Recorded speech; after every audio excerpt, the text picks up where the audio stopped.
Hey, welcome to Tabletop Skirmish Games. I'm Lee, and in this video we'll be taking a look at the top 10 sword fighters for Warcry.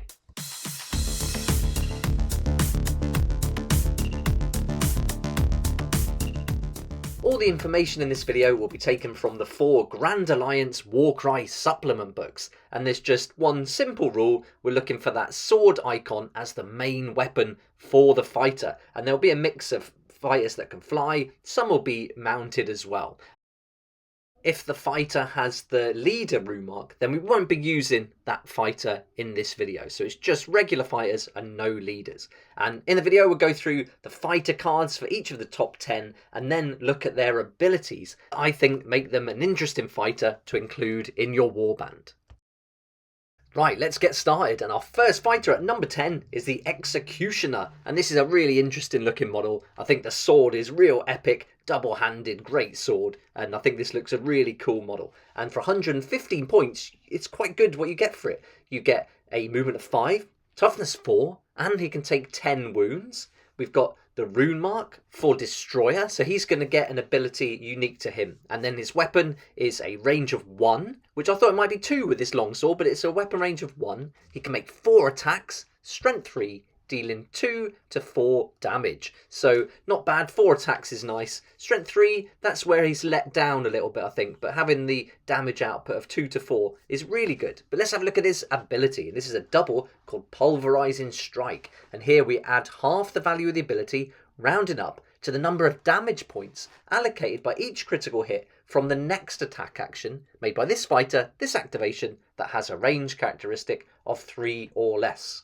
So you're going to be rolling 4 dice on the next attack action. So there is a chance you're going to get a critical hit. And if you can add half the value of the ability in damage points to that, then that could be pretty good. It's 4 already. And if you get 6 for your ability value, you can add another 3. So I like that ability. And I think for a double, it's pretty good.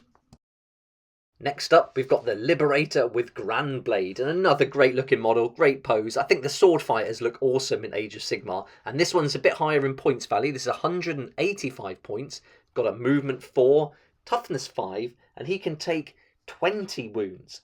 Now for the rune mark, we've got the Warrior rune mark, so it really fits the look of the model. He's got a range of 1, he can make 4 attacks, strength 4, and he's going to deal 3 to 5 points of damage. So for 185 points, it's, alright, you can take a decent amount of wounds. The toughness is really going to help. Strength 5 would have been a lot better, but I suppose we can't ask too much when there is 4 attacks and the damage output is pretty good at 3 to 5 too. But let's look at the ability that he's going to come with. And this is another double called Lay Low the Tyrant. And until the end of this fighter's activation, add 2 to the attacks and strength characteristics of attack actions made by this fighter that have a range characteristic of 3 or less, and that target an enemy fighter with a wounds characteristic of 15 or more. So there is a bit of a condition here. That enemy fighter must have a characteristic of wounds characteristic of 15 or more. Now, he can have some of those wounds already taken off him as long as that characteristic is 15 or more.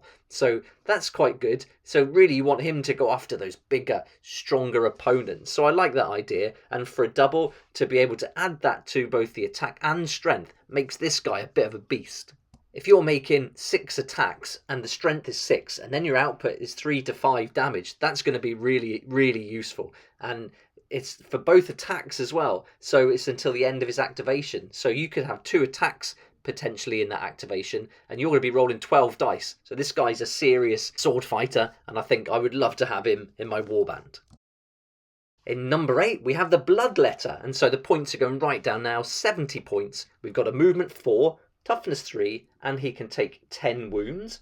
We've got the Flaming Sword rune mark, so we are going to get an ability here. And he's got a weapon range of 1. He's still making 4 attacks, and that's something quite common with the sword fighters. But his strength is only 3, and he's going to deal 1 to 4 on a crit. So for 70 points, this is about average. The 10 wounds, that's really good, and having 4 attacks, I like that too. But let's have a look at his ability. And this is a double called Decapitating Strike. And here we can add half the value of the ability, rounding up to the number of damage points allocated by critical hits from the next attack action made by this fighter, this activation that has a range characteristic of 3 or less. So very similar to the first one we saw at number 10, and yeah, a decent ability for a double there, and for a 70 point model. I think this is really good when you consider it's really low. In at number 7 is a Zangor with Savage Great Blade, and another great looking model and an epic looking sword. I really like these double-handed swords, I think they're really cool. And for 105 points, you're going to get a nice movement 5, toughness 3 and 15 wounds. No rune marks for any specific abilities, but he will get his warband rune mark, so that is going to give him an ability that all the members of the warband can use. And with his weapon, it's a range of 1, 3 attacks, strength 4, and look at that damage, 2 to 5. That's really good for a 105 point model. But he's got a great ability as well, which is called Uttered Words of Arcane Power. And with this, you add 1 to both the attacks and strength characteristic of the next attack action made by this fighter, this activation that has a range characteristic of 3 or less. So now you can make 4 attacks, and that's going to be strength 5. So that's really good with the damage output of 2 to 5. So yeah, a really great model. Now we're on to number 6, and the points have gone right up now as we've got our Chaos Knight with Ensorcelled Weapon and Chaos Rune Shield. And this is 220 points, got a movement 10, toughness 6, and he can take 22 wounds. And he's got the mounted rune mark as well, but no specific rune mark for the weapon he uses. But that weapon has got a range of 1, he can make 3 attacks, it's strength 4, and he's going to deal 2 to 4 points of damage here. So it doesn't look all that great, 3 attacks, strength 4, 2 to 4 for that many points. But I think it's the movement and the amount of damage he can take. And look at that toughness, it's toughness 6. So you can really get him in the enemy's face, he can absorb some damage, take those wounds as well if they do get through. But it's going to be pretty tough to hit him when he's a toughness 6. So I think as far as fighting goes, he's not the best attacking fighter, but he is seriously good at defense. And let's have a look at his ability though and see if that makes up for the attack. So this is a double called Imbued with Dark Power, and until the end of this fighter's activation, you can add the value of the ability to the strength characteristic of attack actions made by this fighter that have a range characteristic of 3 or less. So that's great. I mean, you're going to get 2 or more, a good chance for your ability value. So that's going to take that strength from a 4 to 5, 6, 7, 8, 9, 10. It's going to be really high. So he's going to be seriously strong now as well. So having that toughness and strength, and it only comes with a double. I think this really makes up for that lack of strength there and makes him a pretty serious contender. In at number 5, we have the Bladegeist Revenant. And this is a real sinister looking character. I love this model. And for 135 points, you get a nice movement 6, toughness 5, and he can take 10 wounds. He's got the fly rune mark, so that's great for that movement.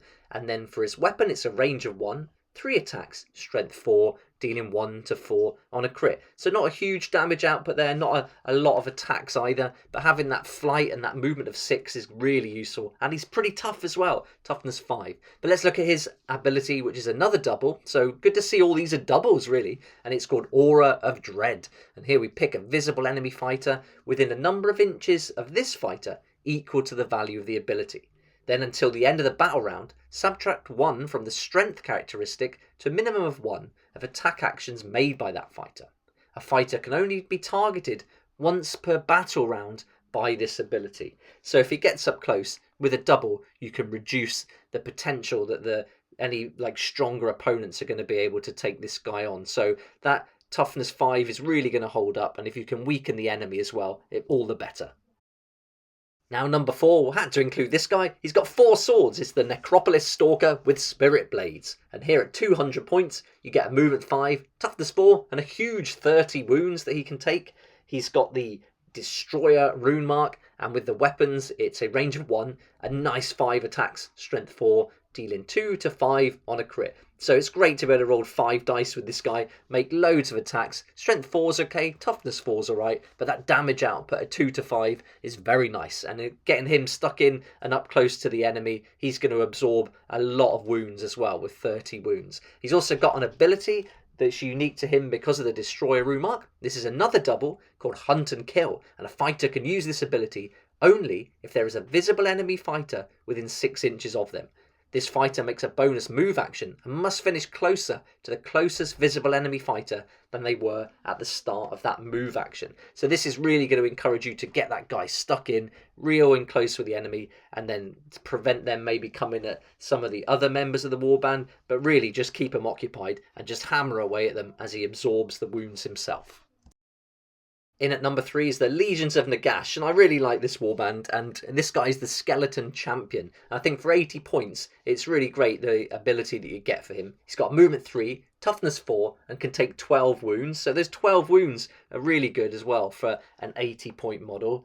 He's got a rune mark of his own, which is the Champion rune mark, so again, fit in with the narrative of the model, and his range to attack is 1. He can make 4 attacks, strength 3, and he's only going to deal 1 to 3 on a crit. So he's our weakest sword fighter that we've seen so far, both in strength and damage output. But let's have a look at the ability, which I think makes him really good. And a fighter can only use this ability if they are within 6 inches of a visible friendly fighter with the leader rune mark. And then you can add 1 to the attack and strength characteristics of attack actions made by this fighter, this activation. So he's a chosen champion, and this double ability is really going to give him that extra attack and extra strength. So now it goes from a 4 attacks to 5, and from strength 3 to strength 4. So when he's with his leader, he's going to be trying to protect that leader as the chosen champion, and that's reflected in those stats. So now all of a sudden, an 80-point model with a double ability is pretty useful. Now we're on to number 2, another awesome model and a great fighter, the Mirror Blade with dueling swords. And this one's 115 points, got a movement 5, toughness 3, and 10 wounds. This one comes with a minion rune mark, which is going to be linked to the mystic of the warband, and so we'll cover that in a second. But the weapon range is 1, a nice 5 attack, strength 4, dealing 2 to 4 on a crit. So I think for 115 points, I like the movement, I like the 10 wounds, but having those 5 attacks and strength 4 is really great. And the damage output of 2 to 4 is very nice as well. But let's look at this ability. Now this is our first triple, and it's called Shadowy Recall. And with this we pick a friendly fighter with the minion rune mark, and they've got to be within 12 inches of the mystic. And then you remove that fighter from the battlefield and then immediately set them up anywhere on the battlefield within a number of inches of this fighter equal to the value of this ability. So you can use this, put it in one area of the battlefield, and then you can drag it across to your mystic, and then so you can be really tactical how you use this. Maybe you want to swarm a particular objective, or trick your opponent into thinking you want to go down one route on the battlefield, but then really secretly you're going to bring them across to where your mystic is and then attack from a different direction. So I think this is really fun, a great ability, really fits in with the narrative of the warband, and a great model all round for the points value. And at the number 1, the top spot, we've got the Kernel Hunter with Kernel Greatsword, one of my favourite models. I think these are fantastic. The warband's really fun to play, and this guy's a beast. He's 180 points, he's got movement 4, toughness 4, and can take 30 wounds. He's got the Champion rune mark, so he's going to get an ability that's specific to him. And then with his weapon, it's a range of 1, 4 attacks, strength 4, dealing 2 to 5 on a crit. So really nice all round, 4 attacks, toughness 4, strength 4, movement 4, and then it's those 30 wounds that are really handy when you get him in the fight, and then that damage output is really nice too.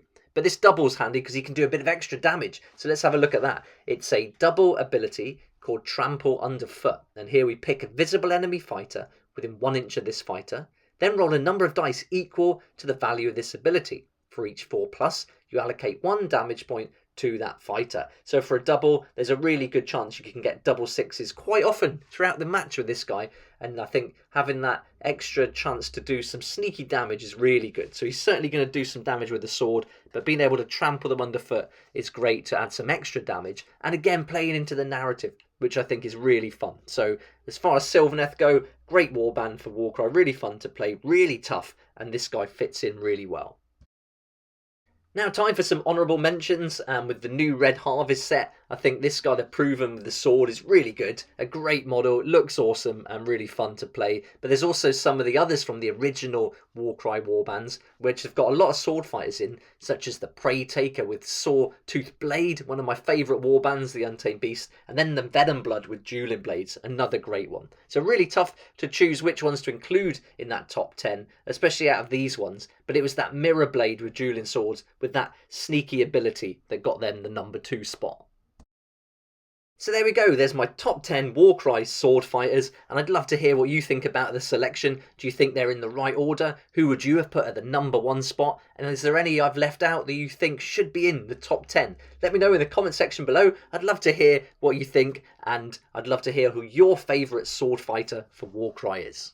If you're interested in any of these models and you'd like to support the channel, I've got some links down in the description below that will take you to Element Games and Wayland Games, where you can save up to 20% on all your game products, and I get a small commission from any sales made through those links. So if you do choose to do that, then thanks so much. It really helps me to keep making these daily videos. But thanks so much for watching. Hope you enjoyed the video. Please like if you like it, subscribe for more videos like this, and hit that notification bell to join me next time on Tabletop Skirmish Games.